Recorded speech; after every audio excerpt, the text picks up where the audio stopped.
That's right. For the last 20 months, India and indeed the world has asked one question. When will the COVID pandemic end? Today, some real sunlight is being seen because India has seen its lowest single-day COVID caseload in 9 months and the highest recovery rate since March 2020. The much-feared festive season spike has not taken place so far at least. Yes, there are a few states like Kerala where there are COVID cases, but even here, hospitalizations are few. Health experts in India are actually now suggesting that COVID may finally have entered an endemic phase in the country. But this comes at a time when a fourth COVID wave is gripping large parts of Europe. What does all of this mean for us? Can we say with any confidence that the COVID pandemic is over, or certainly the worst is over? That's the question I pose to the World Health Organization Chief Scientist, Dr. Soumya Swaminathan. Listen in to this exclusive.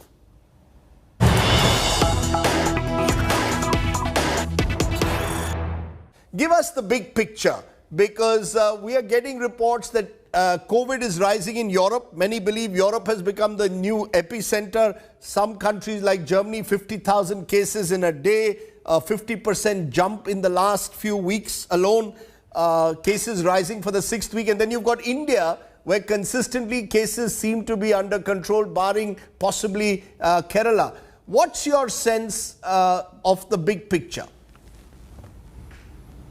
Thank you, Rajdeep. Nice to be with you again.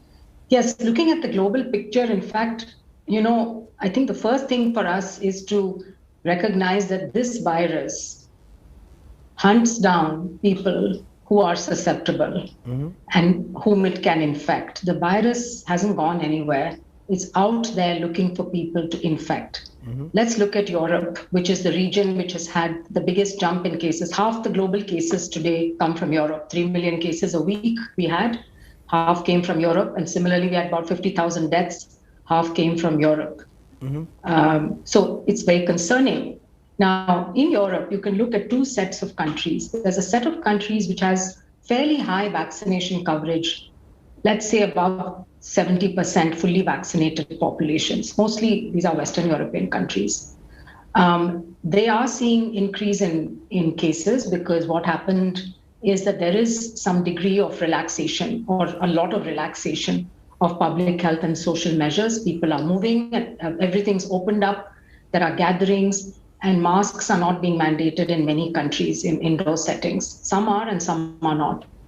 So in such a situation, what's happening is that you're seeing an increase in cases or a plateauing at a high level, but this is not translating into severe disease and death. So there's a decoupling between infections and deaths, which is good, which is what vaccines were supposed to do. And the people in the hospitals and the ICUs are, to the large extent, 99% are the unvaccinated who've ended up with severe COVID in the ICU. So the lesson is that there is no you're not calling it a new wave. You start feeling comfortable. You can't feel comfortable that we've done 70% and so we're now fine. So it's not the case, because the 30% susceptible, the virus is still going after them. And there are many vulnerable people in that group, and it'll get them. And they'll end up in the hospital. So that's one lesson. The other side of Europe is where vaccination coverage is around 30-35%, mostly in Eastern Europe, including Russia. There, infections are translating into severe disease and death. And the same rule applies, that most of the people ending up in the hospital are the unvaccinated.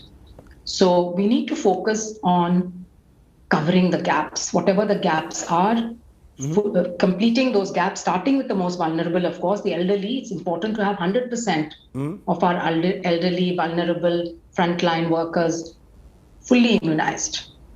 How would you contrast what you're suggesting about Europe with what we are seeing in India, for example? We've vaccinated about 78% of our population, almost 80% single dose, but just about 38 to 40% double dose.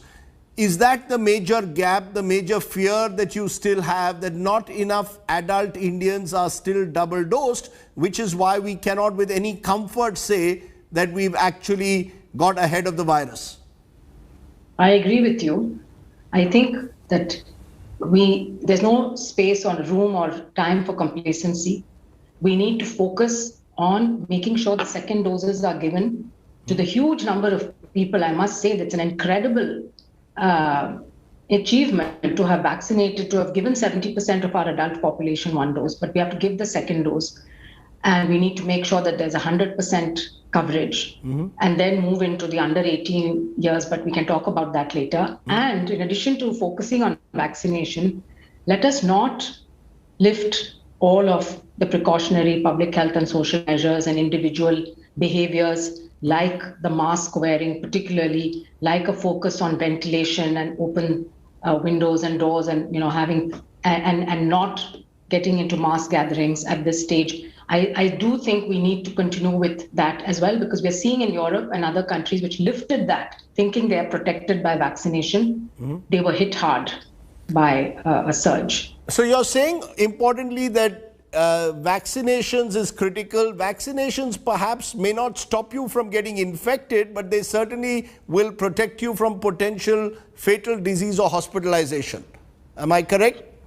Yes, the vaccines that we have today are extremely good at protecting the individual from progressing to severe disease, not 100%, but 90%, which is really excellent. All of the approved vaccines are, in that range, 85 to 90%.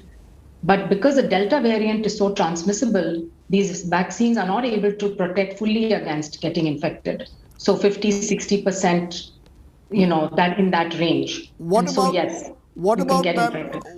Dr. Swaminathan, the booster dose? Does WHO believe that if I've had my vaccinations, I was double dosed in May itself, that's about 7 months ago. Should I be now looking at a booster, as many people in the West are already doing?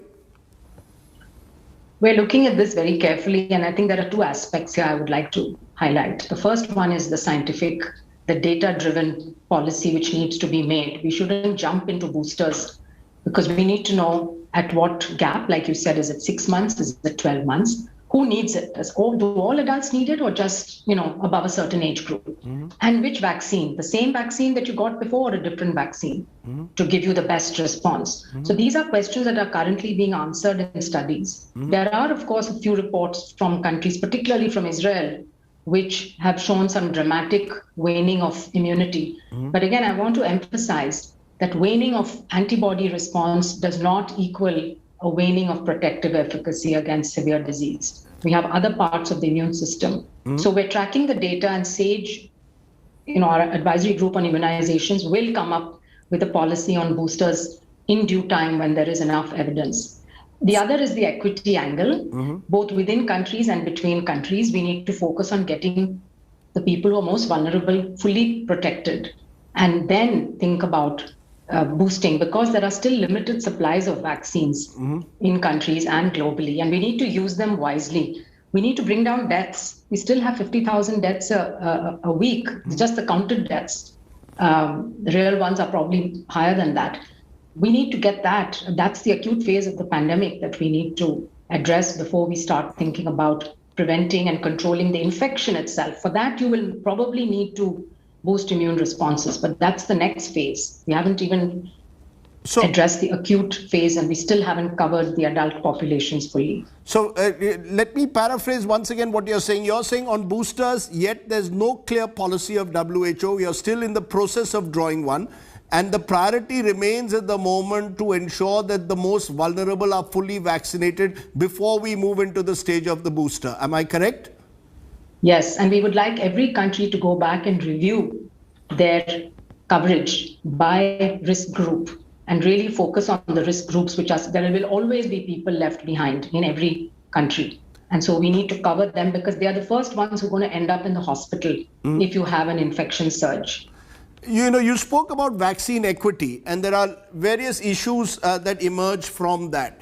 For example, you've got a situation now where some countries in the West are already starting to vaccinate or have given clearances for vaccination for children, for those in the 12 to 18 group and even younger, and even infants. The United States, for example, intends to go ahead with that, has already begun the process. In India, we are still not yet clear when we will be immunizing, when we will be vaccinating the young.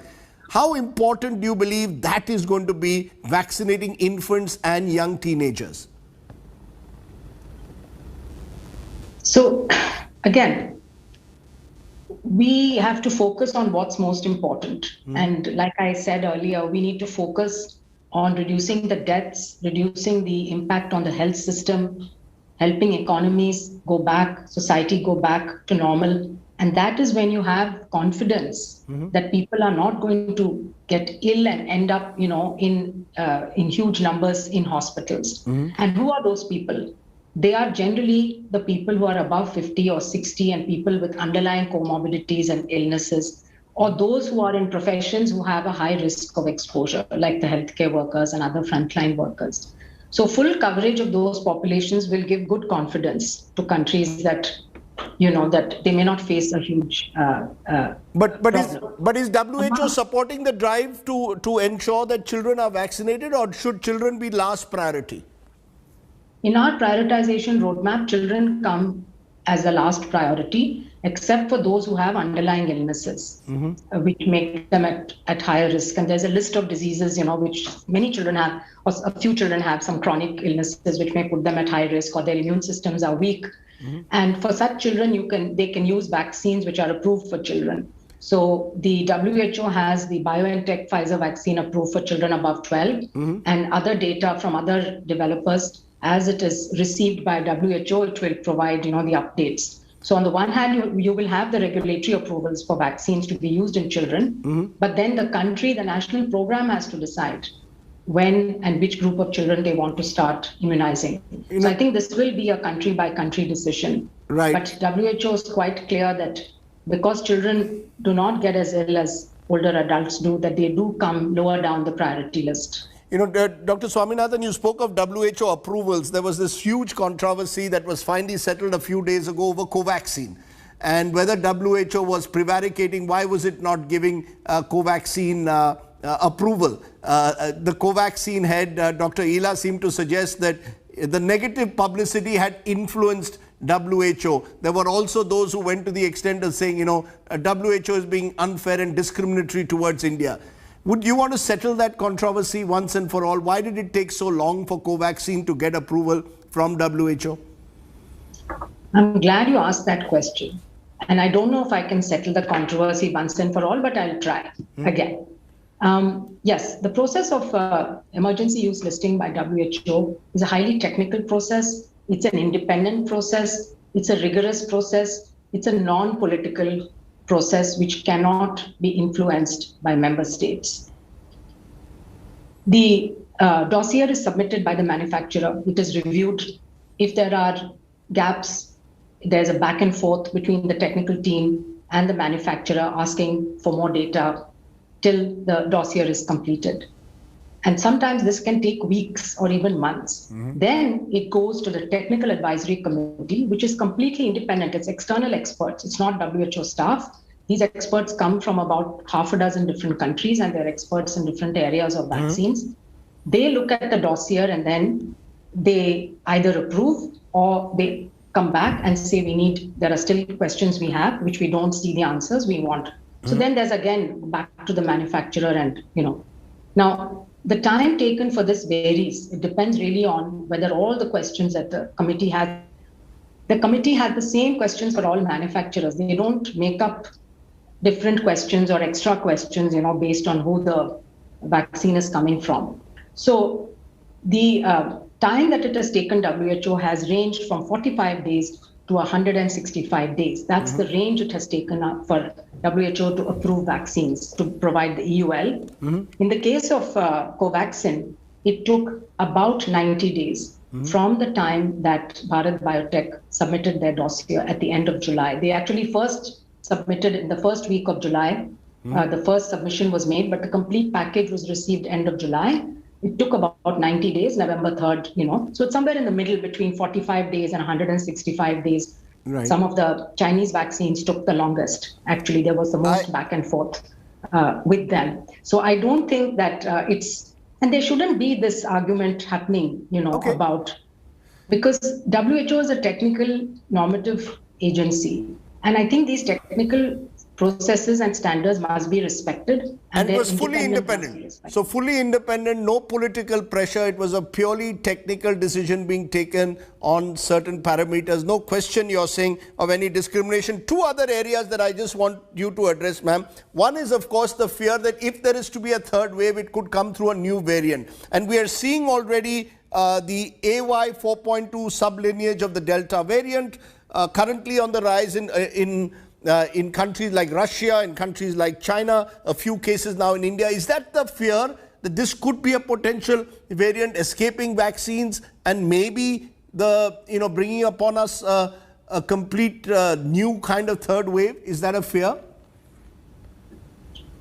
A new variant emerging is definitely a fear. It's something that all of us need to look out for. And the really good thing is that there's so much of genome sequencing going on now. And we have this platform, GISAID, on which we have now more than 5 million sequences, and we're able to track in real time. The INSACOG in India is also doing a very good job of tracking this in real time. This needs to be further expanded and strengthened.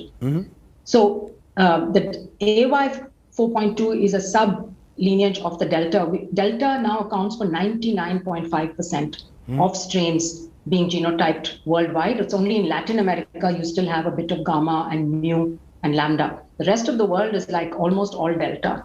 Within Delta now you have sub-lineages, and AY 4.2 is one of them. And it's of interest because it has some mutations which are a bit concerning in the spike protein. This is being seen in the UK. It seemed to be increasing slightly in the UK. So we're really looking very closely. At this point, it doesn't seem that it causes more severe illness or that it's resistant to the vaccines, but it could be a little more transmissible than Delta. This is still being tracked. And of course, we will keep updating on our variants of concern every week as we get more data. But it's nowhere close to being a variant of concern at this stage. No. Right. I just want to ask you, therefore, again, now looking at the India picture, there are those epidemiologists who seem to suggest that maybe possibly India is entering an endemic stage. Is it premature to say that? Or do you believe that we could be entering an endemic stage? So at the moment, we've seen, of course, a sharp fall in cases, and it seems to be sort of plateauing in the 10 to 15,000 range. We have to keep a close watch on that. Ultimately, countries will enter the endemic phase when the level of population immunity is high enough to prevent the kind of explosive outbreaks that we saw like in the second wave. So when you reach that stage, then what you see is a steady state of infection, because there are always going to be people in the population who don't have the immunity, either by natural immunity or through vaccine. And the natural immunity that we get after being infected, we don't know how long it lasts and how strong it is. It's not uniform across. So I know we say zero prevalence of 65% across India, which means a lot of people have been exposed. But we can't presume that all of them are immune and will continue to stay immune. So we must vaccinate everyone regardless of prior infection. And we can hope that we're getting into an endemic stage. But again, it's a pandemic. And so we will not be able to go country by country and say, okay, you're endemic and so you're safe now. So the WHO is not willing to commit. You're not willing to commit at this stage. Too early to say that we have conclusively entered an endemic stage. Am I correct? It's not going to be an overnight switch, Rajdeep, that we say from today we've moved into an endemic stage, and we're still in a pandemic. So this is why I'm urging caution that yes, the concept of endemicity seems to apply to India, but it's really premature to say that we are now safe and that we can let our guard down. So that's the message I'm trying to give. And it's WHO's emergency committee that is reviewing every 3 months the data. They will decide when COVID is no longer a public health emergency of international concern. Because, one of the interesting India stories is Kerala. The paradox of a state with a strong public health system accounts for more than 75% of India's cases at the moment. Does that surprise you? We must remember that testing and reporting are very important elements. And sometimes when you just look at numbers, you can actually be, you can be misled. By looking at the numbers coming out of Africa, you would think that they haven't had much impact. But when you start doing deep dives into the death data and into seroprevalence data, actually they've been hugely exposed. Right. So I think that there are variations between states in how good the reporting and testing systems are. And so we need to keep that into account and not look only at numbers being reported. One final question. WHO looking closely at these new pills that have come in. Oral pills are being spoken about for COVID. Are you all hopeful that we will have a pill possibly in the near future? So the developments are certainly very encouraging. We have two announcements in the last few weeks. Merck with Molnupiravir and Pfizer with Paxlovid. They have different mechanisms of action, but basically both of them are antivirals which act best when given early in the first 3 to 5 days after diagnosis to people who have high risk for developing severe disease. And the Merck studies have shown a 50% reduction in the need for hospitalization or resulting in death. Right. And the Pfizer is also showing very high efficacy, though the data there is still not being fully revealed. So the Merck Molnupiravir is being tested in India also by multiple companies and a clinical trial. So the WHO has now set up a guideline development group. Right. In the next 6 to 8 weeks, maybe, hopefully before the end of the year, we should have guidelines. But the thing here is, Rajdeep, to remember is you have to test and diagnose people very early. So your diagnostics capacity has to improve. All states should start looking at that, because if you can test and detect somebody, who's at high risk for becoming ill and give them this drug for 5 days, we can probably prevent a lot of the severe disease. So it's a very good additional tool in addition to vaccines to have. And there are studies going on now on vaccinated people when they have a breakthrough infection, whether these drugs can also be used to protect them. Let me therefore conclude by asking you, we are heading towards Christmas and New Year. I remember asking you this last year as well around this time. Are we going to have a better 2022 than 2021 when it comes to COVID? Are you optimistic? Yes, I'm very optimistic. I think 2022 will be a good year, but it will be a transition year. And we're still learning. So we should always be humble. We can always be surprised again by this virus. We have to be very watchful, continue to learn from the data and the science. But I think we are on the right track, the right path. And if we focus on doing, the right things, and again, I have to say global solidarity is going to be very important here, because different countries are still at different stages of dealing with this. And we need to work together to come out of the pandemic, hopefully in 2022. Well, as you said, in fact, you've got Europe, which is again battling the virus, even as reports are encouraging in certain other parts of the world. But either way, I think the big message that you've sent out is don't be complacent. Don't let your guard down. Continue to vaccinate, vaccinate, and vaccinate. Thank you very much, Dr. Swaminathan, as always, for joining us and in a way answering all our queries.